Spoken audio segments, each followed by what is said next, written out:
Alet van Rensburg. Right, welcome to In Search for the Truth with Alet. In episode 4 in my series on the Smit murders, I'll be looking at allegations that foreign assassins could have murdered Dr. Robert Smit and his wife Jeanne in 1977. Before we carry on, let's just quickly recap. Dr. Robert Smit and his wife Jeanne were murdered on the night of the 22nd of November 1977, and they were killed in the house where they stayed in Springs because he was running an election and he was the National Party candidate in Springs in the national election that was going to be held on the 30th of November that year. When they were murdered, these murderers also left letters spray painted in red on the kitchen wall and on the fridge, and nobody knew what that meant. Just after over a year after the murders, allegations surfaced, and it was claimed that foreign assassins were used to murder the couple, and this was immediately vehemently denied by the government and the South African police. In March of 1979, these allegations were made public by a retired judge, Joe Ludorf, who was then practicing as an advocate again. Now, these allegations, I have to admit, I didn't investigate myself. I have to rely on newspaper clippings from that time. So it was alleged that former pilot Sydney Excel told the former judge that he feared for his life, and he claimed 2 former German ex-Congo mercenaries assassinated the, and they were paid 30,000 rand each, which was a lot of money in South Africa in those days. They were apparently flown in from an airport outside London to Lanseria Airport north of Johannesburg. Now, in those days, Lanseria was a very small airport and it didn't have any customs officials. Excel was described by the newspapers as an eccentric character and something of a Walter Mitty. And he also had several run-ins with the law in the 60s. Now, according to the newspapers, Excel did not get his information firsthand. In other words, he did not speak to the ex-Congo mercenaries himself. He apparently heard it from another mercenary, a Mr. Fortune. The day after the former judge made the allegations by his client public, the allegations were already discarded by the police commissioner as rubbish, and Judge Ludorf hit back, saying police should respond after they'd investigated, not before they'd investigated a matter. So the police questioned Excel, who said again that Mr. Fortune told him it was his source, and the police then interviewed Fortune, who denied that he had made these allegations about 2 German ex-Congo mercenaries, and Fortune also said he never discussed the Smit murders with Excel. But Advocate Ludorf insisted that he believed Excel, his client, and he said Excel had documents proving his allegations. He said he knew the dates when these mercenaries arrived, who took them to Springs, when they left, and he said there were documents, as I said, and these documents were then handed to the police. So at the time, Excel was also suing a Mr. Chris Wenzel, a public relations executive who hired Excel to bodyguard Stuart Pegg. Now, Stuart Pegg was the director of Waters, a company that featured in the information scandal, during which it was alleged that Waters was a front company for the Department of Information of the apartheid government. Now, Excel wanted to sue Wenzel because he claimed that he was hired for at least a month, but after 11 days they told him he could go and that he was only paid for 9 days. So he wanted to be paid for the whole month at least, and that's why he was suing. So the director of Waters also fled the country, claiming he feared for his life, and several allegations about Waters were made at the Erasmus Commission that investigated the information scandal, where it was alleged that state funds had been misused. The head of Waters, David Abramson, also fled the country.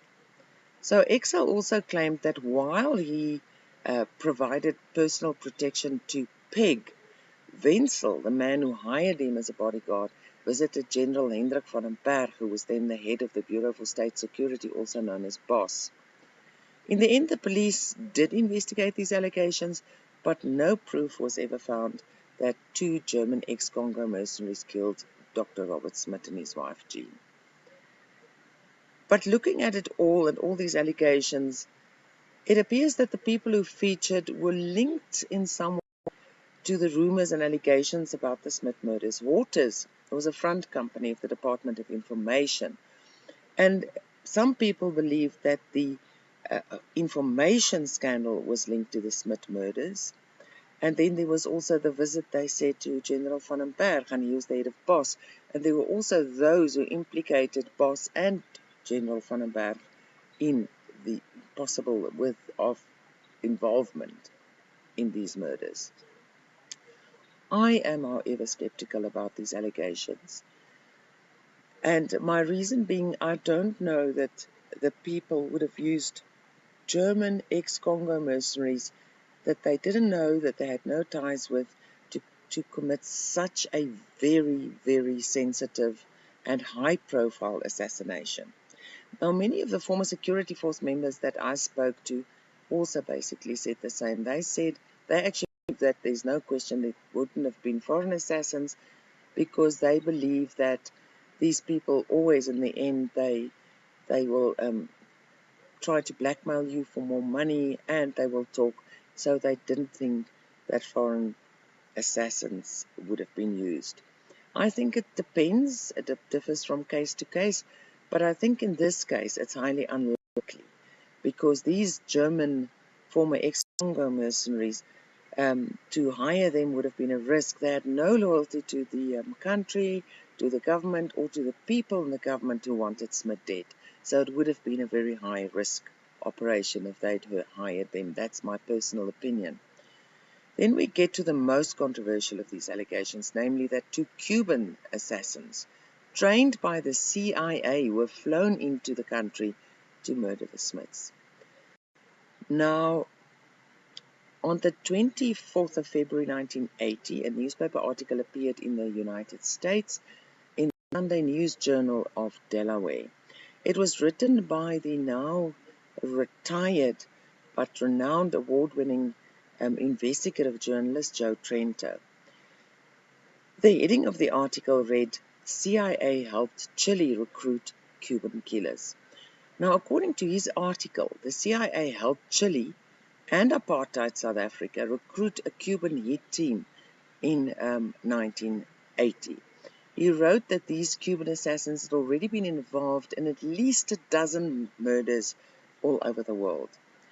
But before we carry on, I think we need to look a bit at the history of the time, the world politics, as background.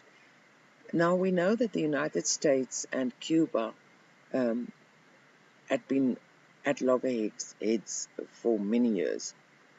So Fidel Castro came into power in Cuba in 1959 after the Cuban Revolution. He was a Marxist-Leninist, and Cuba then, when he came into power, became a one-party communist state, which was a huge problem to the US. Obviously, they didn't want a communist country on their doorstep.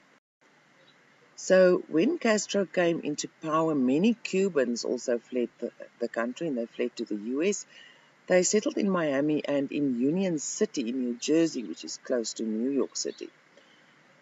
Meanwhile, US President Eisenhower asked the CIA to come with a plan to rid Cuba of Castro. So the CIA decided to recruit some of these Cuban exiles and to train them. And they received training by the CIA, and they formed a paramilitary force of 1,400 men to form Brigade 506, and the plan was to overthrow Castro. Then came the Bay of Pigs in April 1961. It was a failed military landing operation by the US and by these anti-Castro Cuban exiles. The operation was financed by the US, and it was an attempt once again to overthrow Castro. Now we also have to look at Chile. Salvador Allende was the Marxist leader of Chile, and he was overthrown in September 1973 during a violent coup led by General Augusto Pinochet. And Pinochet had covert backing from America's CIA. Now, during the dictatorship dictatorship of General Pinochet, the Chile National Intelligence Directorate was formed, and it was known by its acronym DINA, and it was established in November of 1973 as a Chilean Army Intelligence Unit. And some refer to it as DINA's own, or Pinochet's own Gestapo. But let's get back to the Smit murders. On the 24th of November of on the 24th of February in 1980, an article appeared in the Sunday News Journal in Delaware, and it was written by Joe Trento, investigative journalist who over the years have written several books, mostly on the CIA. So in this article that appeared in 1980, he wrote that Robert and Jeanne Smit had been killed by Cuban militants. He said these anti-Castro Cubans based in Miami and Union City, New Jersey, had been recruited by the South African Bureau for State Security, the BFSS or BOSS, with the help of America's CIA. Now, in the article, it said that the Sunday News Journal interviewed secret witnesses who were in hiding, and some had new identities. They also interviewed former and current, at the time of course, South African and Chilean intelligence agents, as well as former and current, again at the time, CIA agents, as well as officials of the Justice and State Departments of America. They also said they followed a chain of evidence such as gold coins, weapons, and passports, just to name a few. Now, Trento wrote that these Cubans had been involved in more than a dozen murders, as I've mentioned, and that they'd been hired by BOSS and by Chile's DINA for contract killings. He said the CIA helped form this hit team by introducing them to DINA and to BOSS, and the article claimed that the CIA not only helped form the hit team, but they also arranged the introductions to South Africa's BOSS and to Chile's DINA. Now, I recently spoke to Joe Trento, and this is what he had to say. The bottom line was the CIA had worked with Cuban nationalists for years. And the Cuban nationalists, in the case of Letelier, were basically given by the general who was in charge of CIA operations at that point, kind of a despicable character. And the Nixon administration worked very closely to overthrow Salvador Allende. And they had a very close working relationship with Pinochet, General Pinochet, who by all standards was just a terrible person. At any rate, the Cuban nationalists who were anti-Castro, and they assumed Pinochet was anti-Castro, the CIA, in their kind of narrow way of thinking, decided we're going to make these people available because we don't know what to do with them. Because after our failed attempt at the Bay of Pigs, we've used them for all kinds of operations around the world. We're going to keep using them for operations. In this way, if we lend them to DINA, the Chilean intelligence service, we can then make sure that they're not conducting bad operations in the United States, which they did. They actually had an assassination in Union City, New Jersey, of a Castro, what they considered pro-Castro Cuban. So they were up to, and they also were committing crimes. Ricardo Canetti, who was one of the witnesses against them, was a petty criminal. These guys were really bad. And the idea that they would be used for assassinations around the world was a CIA plan. It was a CIA deal. So Joe referred to Letelier, and let me explain. Marcos Orlando Letelier del Solar was a Marxist, and he was a Chilean diplomat during the time of Chilean President Salvador Allende, who was later unseated during a coup led by General Pinochet. Now, Letelier fled America when Pinochet came into power and accepted several academic positions in Washington, D.C. He was killed by a car bomb in September 1976. Letelier's secretary and interpreter, she was an American citizen, Ronnie Moffat, was also killed in the bombing, and her husband Michael, who was also in the vehicle, was wounded. He was injured, but he survived. Now, several Chilean DINA agents of the intelligence agency and a few anti-Castro Cuban exiles were implicated in the murders. Several of them were charged and convicted.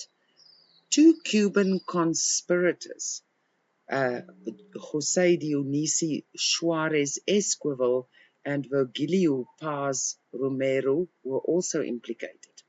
They remained fugitives, but were apprehended more than 10 years later after the bombing in the 90s, and they were then also convicted after pleading guilty. They served very short sentences. Now, remember the names of the two anti-Castro Cubans involved in this Letelier bombing.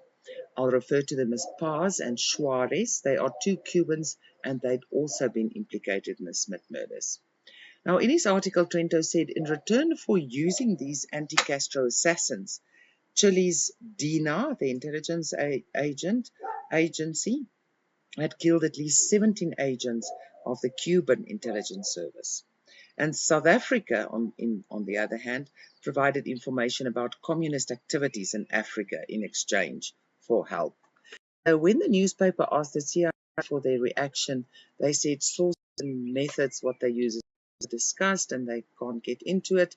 The press attaché at the Chilean embassy in Washington said he knew nothing about it and he was not prepared to speak on the phone. And when the newspaper spoke to a spokesperson of what they saw as the new government in South Africa, it was P.W. Botha's government. That was after the end of the Foster era, after the information scandal.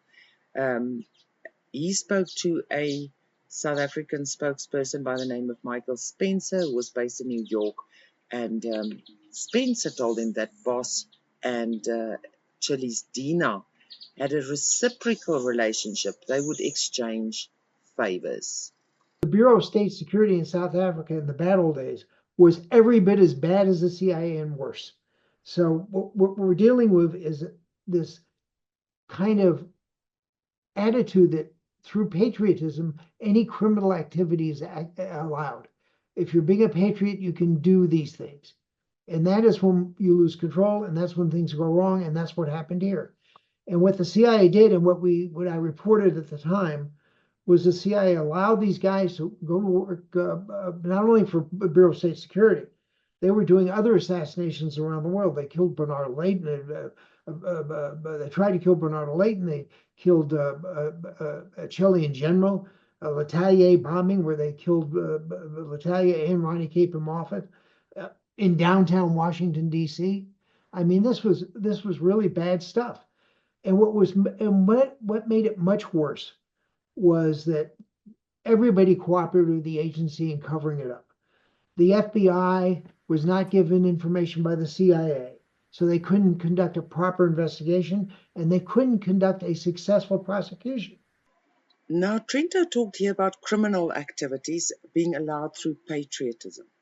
And that seems to match what one of the South African suspects in the Smit murders, Roy Allen, said. He claimed that some of them, and he included himself in this, had no objection to committing what he called extrajudicial operations. Now, in the newspaper report, Trento wrote that the FBI and the Justice Department officials claimed that the CIA did not inform them that the Cuban nationalists were receiving arms, money, and fake passports.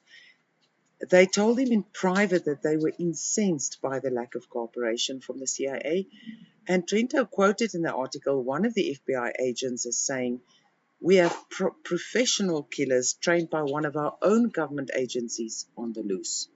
So I asked Joe why these alleged assassins often appear to be so arrogant. Why wouldn't they think they were protected? Everybody involved in the Letelier assassination got off. They served a few years in jail and then they were released. And they were welcomed with open arms in the Cuban community in Miami. So why wouldn't they? I asked Joe what type of training these Cubans had. The CIA had a whole training program for them. But remember, After the Bay of Pigs failure, this disaster in 1961, Kennedy wanted to close down the CIA and throw it to the four winds. I think that was his quote. And he didn't do that. But what they did do was they said, look, if you're going to do these kind of operations, you've got to do them professionally. The CIA never told the White House they were recruiting these people for these operations. And what happened was they had this anti-Castro unit, which was working with the Cubans in Miami. The name of the Miami CIA station was JM Wave. It was the only domestic CIA station in the country, in the United States. And they were recruiting. It was located on the campus of the University of Miami. I mean, it was nuts. It's And so you had crazy. these, and by the way, they fund this stuff through drugs, through, because you couldn't go to Congress and say, give us money for murder. So they funded through drugs, so forth. And this went on for years and years. It flourished under George Bush when he was CIA director. Joe explained that he stumbled upon the story. It was at the time when the Letelier bombing was being investigated, and one of the witnesses in the case came to visit Trento. The other thing that happened was Ricardo Canetti, who was a terrible witness on the witness stand, decided, for whatever reason, that he felt bad. I think it mostly was that he felt threatened. He felt that the Cubans were going to come kill him. So he came to me, actually showed up at my apartment in Wilmington, Delaware, knocked on the door, had a gun in his pocket, and said, I'm the Key Letelier witness, and I'm under witness protection, and I want to talk to you. That's how it started for me. Wow. I didn't know any of this. And what happened was I then called Larry Barcella, who was the prosecutor in the Letelier case. And I said, I need to meet with you. And he said, I think I need to meet with you too. So I then got a call from my newspaper's publisher, a very good guy, ex-New York Times guy, who said to me, look, the Justice Department wants to talk to you about a bunch of things, but you need to know something. You're in danger. And I said, what? I had done a bunch of stories on Edward M. Corey, the ambassador to Chile, and the role of the U.S. government in the Letelier kidnapping, the Letelier murder, and the entire coup, and the role of IT&T. And I did these stories for the News Journal, and I didn't know I didn't know the things were connected until I get called in, and Barcella sets me down and explains to me that you were visited by a man named Antonio Lamas, a Cuban journalist, a Chilean journalist. Well, he was not a Chilean journalist. His wife was the PR woman for the junta in Chile. He was, in fact, a member of the intelligence service. And he came to see me because they wanted to see about the possibility of having me assassinated to stop the stories I was doing. What? Yeah. And Barcella explained to me, and I had another woman who worked for whose husband worked for a chemical company, not DuPont. DuPont owned my newspaper, but another chemical company came to see me and said, I was in the house of Antonio Lamas, this guy, in Chile. And we were having dinner with him and his wife. And I went in the den to use the restroom.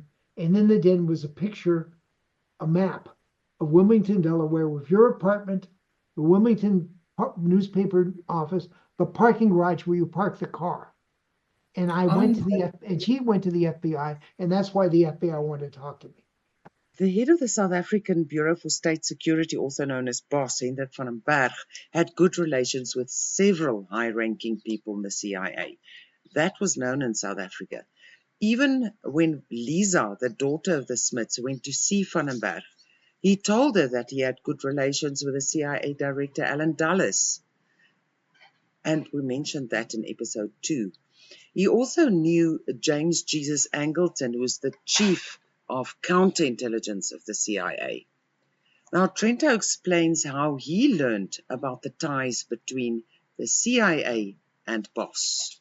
BOS brings up my old friend Jim Angleton. James Jesus Angleton was the legendary head of counterintelligence at the CIA. And he was fired from the CIA in 1974, but still had enormous influence around the world.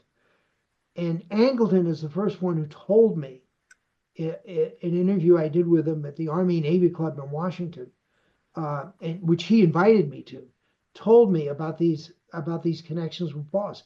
He said the reason apartheid is so important is because we need the Bureau of State Security in South Africa to keep on the CIA's good side in order to prevent the communists from taking over in Africa. They really did have this view. They believed it. It turned out to be kind of hot air, but they did believe it. I had a top level CIA official who's still alive, and I'm not going to name him, but a top level CIA official come to me and say, you need to look into the travels of some of the Letelier murderers. And they knew I'd been covering it, and they knew the area. And so I started digging. And I found out to my shock that they were going back and forth to New York and other places. They were traveling freely. Well, how does that happen if they're wanted in these other crimes? And the reason that was happening is because the CIA told our border police, let them through. Wow. They can go back and forth. Listen, Virgilio Pablo Paz, right? Yes. Lives in Miami. He goes to have coffee at the famous Cuban cafe down there, entertains reporters. These guys are murderers. Tell me now, so Boss, the allegation is that Boss worked via the CIA to get hold of these two assassins. Do you know who the CIA provided? Think of the CIA. Yeah, but I mean, who approached them, asked them? Yeah, you know. General Vernon Walters goes to dinner and says to dinner, Boss needs these people, lend them to them. Okay, that's how it worked. It was very simple. So our question is, who contacted the CIA and say, we need assassins, we need help? My guess would have been somebody at a very high level. The agency wouldn't deal with somebody at a low level. And that's what the idea of trying to push this down the chain of command to some contract agent or something makes no sense to me. Vernon Walters is the one who dealt with Pinochet directly. He dealt with the head of DINA, the Chilean state security apparatus. So the idea that it would be some low-level guy making these arrangements makes no sense. General Vernon Walters started his career in the US military, and then he moved to the CIA, where he later became the deputy director. And he basically, near the end of his career, he became a US diplomat. The witness in the Letelier bombing who came to see Trento at his house, Ricardo Canetti, told Trento that Paz and Suarez, the fugitives in the Letelier case, the two men who had also been implicated in the Smit murders in South Africa, had been using counterfeit money allegedly provided by the CIA, and they also had South African gold Krugerrands. These guys had Krugerrands on them, and they claimed that they were paid in Krugerrands, and that actually makes sense because it's difficult to trace, isn't it? It's impossible to trace. And by the way, the CIA has used Krugerrands to pay people for years and years and years, decades. Oh, really? I didn't know that. But the Krugerrands showed up in New York when Paz and his confederate were there visiting when they were supposed to be fugitives. Trento reported that Canetti claimed Paz and Suarez were bragging at the time that these Krugerrands were given to them by Boss. Trento also reported that US Department of Justice sources believed that Paz was the killer. But he could have been only one of two killers, because we know at least two killers were involved in the Smit killings, because Dr. Smit was shot by two people at the same time. Two people, two different guns, two different calibers. So it could definitely have not just been Paz. The newspaper claimed that the slugs removed from Jeanne Smit matched those recovered after the attempted assassination of Bernardo Leighton and his wife in Rome. They said that a Beretta handgun was used on the Leightons, but now we know that's different to what the police have told us in South Africa. They said on the Smits an Astra revolver and a Webley were used. It was a .32 and a .38. So that appears to be misinformation that could have been provided to them. The South African police also told me that the photographs of the slugs were sent to the American authorities and no match was found. They also did the same with the fingerprints, and there was no match either. So let's get back to the failed assassination of Bernard Leighton in Rome. He was one of the founding members of the Christian Democratic Party in Chile. He fled Chile after the 1973 coup by General Pinochet. Leighton was opposed to Pinochet. So he and his wife moved to Rome, and it's alleged that Past shot Leighton and his wife in Rome in 1975. They were wounded, but they survived, and it's alleged that Boss then helped Paz escape from Rome. They gave him a false passport, and they allegedly flew him out on a South African Airways flight. Now, I also asked Trento about the phone call that Smit received on the day of the murders, when he was called by a man who named himself as MacDougall and who made the appointment to see him that night. If these Cubans came, they would have needed help. I mean, you always have a team of 4 to 6, they say, with these, at least with these assassinations. Now, somebody phoned Smit's office and called himself MacDougall, and he made this appointment and he spoke Afrikaans. So that would have been a South African, obviously, who set it up. Yeah, I mean, what happened was I think the excuse they used was to discuss a solar energy project. Now, this is very interesting. If this proves to be true, that the person who made the appointment with Smit and who said he wanted to discuss solar energy project, this brings us back to the very first suspect in the case, Mark Benza. I referred to him in episodes 1 and 3. Benza was a Czech Canadian who met Smit about a month before the murders. He was in South Africa where he was hoping to get a solar energy business off the ground. Benza was the first suspect, but police allowed him to leave the country after the murders because his fingerprints did not match those found at the scene.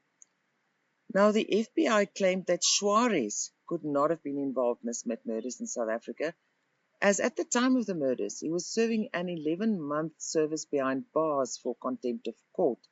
But Trento says that's not true. Now, the FBI at the same time claimed that they couldn't have committed these murders in South Africa because they say Suarez was in prison at the time because he got an 11-month sentence for contempt of court. That turned out to be wrong. Now, as I told you in episode 1, Dr. Robert Smit was at the IMF and the World Bank for 5 years, from 1971 till the end of 75. He organized credit lines for South Africa, loans.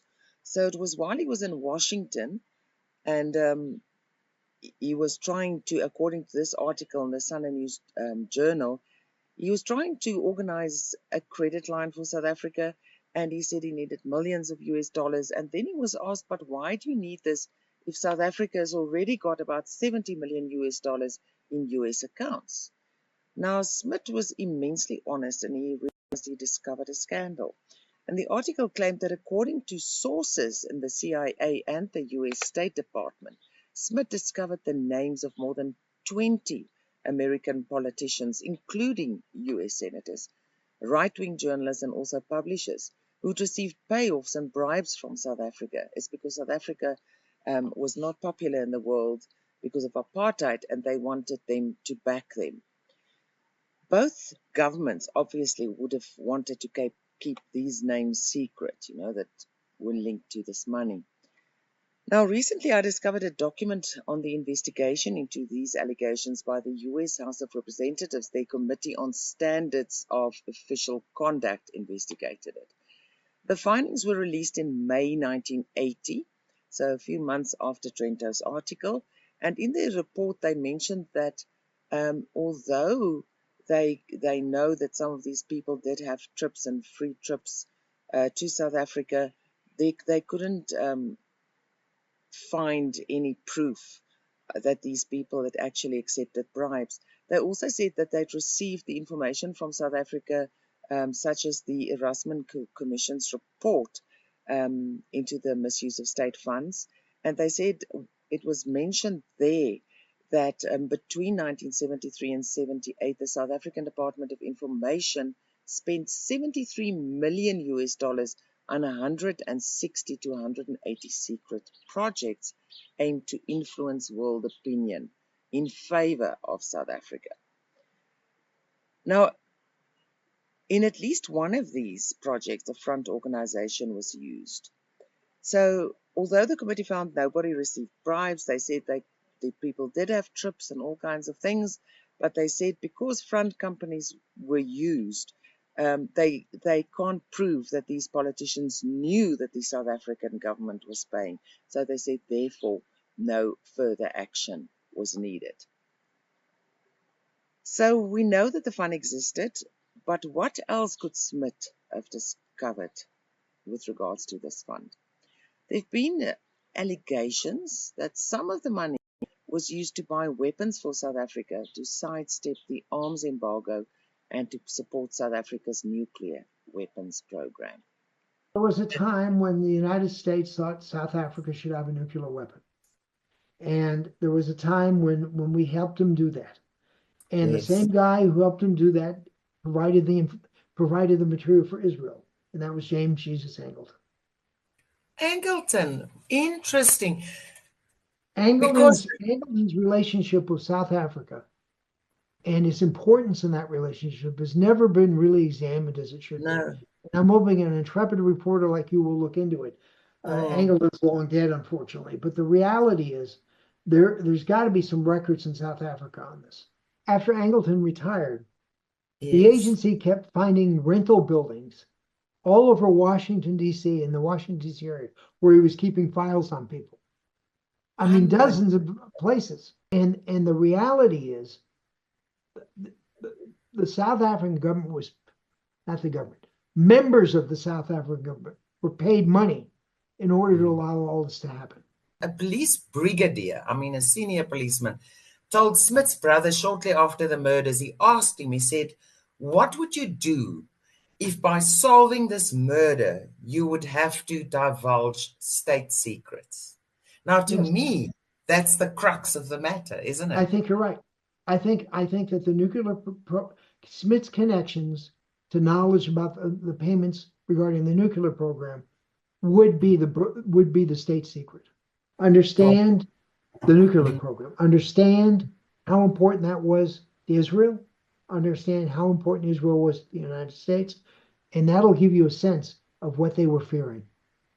The things that could have been exposed would have been disastrous for the U.S. And that's why it's still a secret today. That's why today it's still dangerous to investigate these things. I mean, when Israel tested that nuclear weapon in South Africa, all hell broke loose here. Because the idea that they would do that to risk, it was just unheard of. And the agency was really upset about that. So if the Truth Commission had gone to the U.S. government and said, we demand everything you have on Angleton, on the nuclear program, on the assassinations, everything, and pressured them, the Truth and Reconciliation thing should have looked at the Israeli nuclear thing. They didn't. They didn't do that because the U.S. didn't want them to. After 46 years, Joe Trento still stands by his story. And he says he's found nothing, no reason, no evidence to change his mind. This story was very important to me when I did it. It's been 40 years, but it's very important to me when I did it because I understood what I was saying. I was saying my government was complicit in exporting murder around the world. I write this very tough article, and nobody ever sued me. I never heard from a lawyer defending these guys. The CIA never denied the story officially. They just let it stand. I always found that really peculiar. In February 1980, when this article appeared in the Sunday newspaper of Delaware, it was immediately rejected by the authorities in South Africa. In fact, one day later, the police commissioner and the minister of police rejected the allegations as nonsense. And the Minister of Foreign Affairs, Botha, described the allegations as sheer fiction. The Cape Times newspaper, however, questioned this, asking, while the ministers have no idea who killed the Smits, how do they know that the FBI findings are sheer fiction? and why the refusal to even consider this explanation or to investigate it. Now, I have the same questions. The South African authorities kept telling the public that every lead was being followed up, but they rejected these allegations before even investigating them. What's even stranger is that Joe Trento says he was never contacted by the South African authorities about his story, about these allegations. Members of the South African media did contact him, and according to South African media, the FBI also vehemently denied the allegations, which Trento said he expected. Now, the US State Department also rejected the content of the article. Then, on the 7th of March of 1980, the South African police confirmed that they were investigating these allegations. And in more recent years, I spoke to the South African police again, and they said the photographs of the bullets that were found at the scene that were used during the killing of the Smits sent to the foreign investigators to America. There was no match found, and they sent the fingerprints, and no match was found. Now, that doesn't surprise me. I don't think professional killers, first of all, would have left fingerprints, and it's highly unlikely that they would use the same weapons twice. Usually, they would get rid of a weapon after such an operation. There were also reports in South Africa where American spokesmen were quoted where they said, but during the Letelier case, the bombing of Letelier in Washington, when they dealt with these DINA agents and with these anti-Castro Cubans, South Africa never came up. But if we look at these people, they never spoke. These people weren't random mercenaries or people just doing killings. They were trained by the CIA. And the CIA allegedly started the hit team that was formed. And the CIA allegedly introduced them to their clients, to Chile and to South Africa. So they were part of a system, and these guys would then never talk. We also know that when Paz and Suarez were wanted in connection with the Letelier bombing, and they fled the country, the US, they never spoke. I mean, they were missing for more than 10 years until they were finally apprehended. They were then charged, and they pleaded guilty. So once again, not a lot of information was shared or could have been shared. They pleaded guilty, they were convicted, they went to prison for a few years. So these guys, I don't think, would have talked, first of all. Secondly, if they were paid well. Now, more than 10 years ago, a South African journalist by the name of Karen Dolly made contact with Paz, one of the Cubans who was allegedly involved in the Smit killings. And he told her that he'd never been to South Africa and that he didn't kill the Smiths, but he also told her that what they did, such as the Letelier where they pleaded guilty, they did it for ideals. And what were their ideals? They were anti-communist. Now, we remember that the South African suspect, Roy Allen, also told us that he thought one of the South African people who could have killed the Smiths, who had definitely had the skills, was Phil Freeman. And he said Phil Freeman was so anti-communist that if they told him Smith was a communist or he was pro-Russia, they would have had no problem killing Smith. And maybe the same applied to these Cubans. If they'd been told that Smith was a communist, they would have done it. I think there's a possibility that these people could have been involved.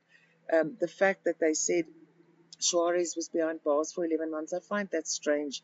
Like Trento said, it's nonsense, but I find it strange because Paz was also behind bars, but only for 24 hours for the same reason, also for contempt of court, and also in connection with the Letelier case. And what was even stranger, and the American newspapers at the time questioned this, is they were behind bars for contempt of court, and then they let them go. And then they disappeared for about 10 years before they were apprehended and charged, and finally convicted for the Letelier bombing. So there are a lot of secrets.